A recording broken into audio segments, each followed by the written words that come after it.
कार्तिक पूर्णिमा व्रत कथा। कार्तिक पूर्णिमा को कई जगह देव दीपावली के नाम से भी जाना जाता है। इसके अलावा कार्तिक पूर्णिमा को त्रिपुरारी पूर्णिमा के नाम से भी जाना जाता है। धर्म ग्रंथों के अनुसार इसी दिन भगवान शिव ने तारकाक्ष, कमलाक्ष व विंध्योन्माली के त्रिपुरों का नाश किया था।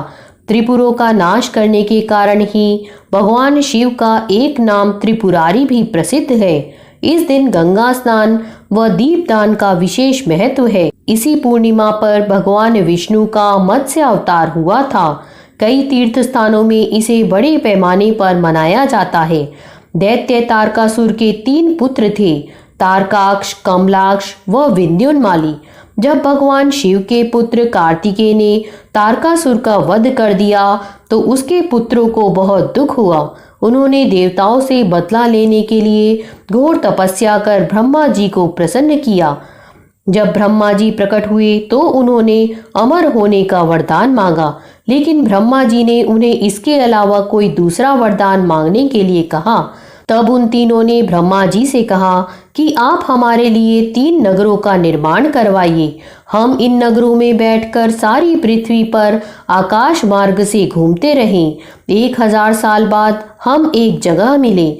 उस समय जब हमारे तीनों पुर मिलकर एक हो जाएं, तो जो देवता उन्हें एक ही बाण से नष्ट कर सके वही हमारी मृत्यु का कारण हो। ब्रह्मा जी ने उन्हें ये वरदान दे दिया। ब्रह्मा जी का वरदान पाकर तारकाक्ष, कमलाक्ष व विंध्योन्माली बहुत प्रसन्न हुए। ब्रह्मा जी के कहने पर मैं दानव ने उनके लिए 3 नगरों का निर्माण किया। उनमें से एक सोने का, एक चांदी का व एक लोहे का था। सोने का नगर तारकाक्ष का था, चांदी का कमलाक्ष का व लोहे का विंध्योन्माली का। अपने पराक्रम से इन तीनों ने तीनों लोकों पर अधिकार कर लिया। इन दैत्यों से घबराकर इंद्र आदि सभी देवता भगवान शंकर की शरण में गए। देवताओं की बात सुनकर भगवान शिव त्रिपुरों का नाश करने के लिए तैयार हो गए। विश्वकर्मा ने भगवान शिव के लिए एक दिव्य रथ का निर्माण किया।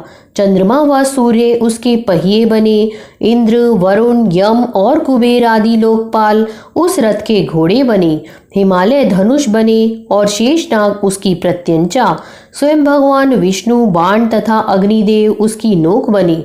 उस दिव्य रथ पर सवार होकर जब भगवान शिव त्रिपुरों का नाश करने के लिए चले तो दैत्यों में हाहाकार मच गया।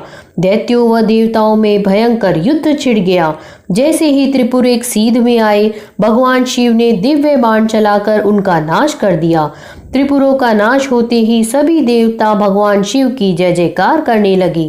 त्रिपुरों का अंत करने के लिए ही भगवान शिव को त्रिपुरारी भी कहते हैं।